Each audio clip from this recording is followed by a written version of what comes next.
नमस्कार,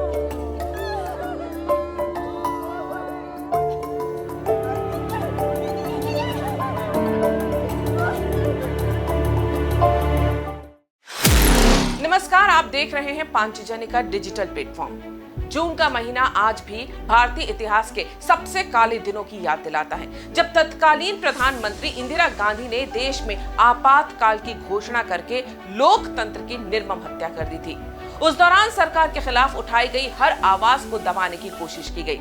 इसमें न सिर्फ राजनीतिक दलों, सामाजिक संगठनों, वैचारिक समूहों, पत्रकारों और मीडिया संस्थानों को अपना शिकार बनाया गया, बल्कि समाज की सच्चाई से रूबरू कराने वाले फिल्म उद्योग को भी कुचलने की कोशिश की गई।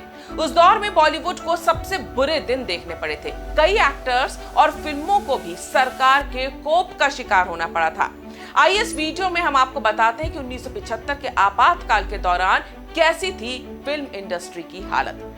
दरअसल आपातकाल के दौरान देश में हर तरफ अफरा तफरी का माहौल था। विपक्षी दलों के नेताओं और सरकार के खिलाफ आवाज उठाने वालों को जेल और उनके घरों में कैद किया जा रहा था। ऐसे ही सरकार के खिलाफ फिल्मों के जरिए उठाई गई आवाजों को दबाने की भी भरपूर कोशिश की गई। कई फिल्मों के प्रिंट जला दिए गए थे, तो कई फिल्में आज तक रिलीज ही नहीं हुई। इमरजेंसी में सरकार ने फिल्म इंडस्ट्री को अपना खौफ दिखाकर उन पर दबाव बनाया था। कहा जाता है कि उस दौर में सूचना और प्रसारण मंत्री विद्याचरण शुक्ल ने हिंदी सिनेमा और रेडियो पर कई तरह की पाबंदियां लगा दी थीं। बॉलीवुड इंडस्ट्री पर धमकी देकर इमरजेंसी के पक्ष में माहौल बनाने को कहा जा रहा था। प्रसिद्ध फिल्म कलाकारों को मजबूर किया जा रहा था कि वो संजय गांधी के 20 सूत्री कार्यक्रम के लिए फिल्म और गाने बनाएं। वहीं सरकार की ज्यादतियों पर बनी फिल्मों को बैन कर दिया गया था। जैसे संजय गांधी ने अपने खिलाफ बनी फिल्म किस्सा कुर्सी का को न सिर्फ बैन करवाया, बल्कि सरेआम उसकी रील्स को आग लगवा दी थी। वहीं आंधी फिल्म को सिर्फ इसलिए बैन कर दिया गया था क्योंकि वो इंदिरा गांधी के जीवन से प्रभावित बताई जा रही थी। हालात को देखते हुए फिल्म इंडस्ट्री के बड़े बड़े स्टार्स और स्क्रिप्ट राइटर्स को संजय गांधी और इंदिरा सरकार के आगे झुकना पड़ा। Script writers Sanjay musical concert नाम से संजय गांधी के लिए इवेंट्स ऑर्गेनाइज कर रहे थे, जिसमें संजय गांधी की तारीफें की जाती थीं। एक्टर दिलीप कुमार के सब बहुत बड़े फैन थे, अमिताभ बच्चन के फैन थे, लेकिन उन लोगों को भी, फिल्मकारों को भी, बी.आर. चोपड़ा जैसे फिल्मकारों को भी इंदिरा गांधी की सरकार के प्रति अपना समर्थन जताना पड़ रहा था, इतना दबाव था। वहीं कई कलाकारों ने स्वाभिमान और देश प्रेम को वरीयता देते हुए इंदिरा गांधी का विरोध भी किया था। उन कलाकारों में देवानंद और अमोल पालेकर समेत कई लोग शामिल थे, जिन्होंने सरकार का विरोध किया और उसकी सजा भी उनको मिली। और इसका सबसे बड़ा उदाहरण है मशहूर गायक किशोर कुमार, जिन्होंने सरकार को सपोर्ट करने और संजय गांधी के 20 सूत्री कार्यक्रम पर गाना गाने से मना कर दिया था।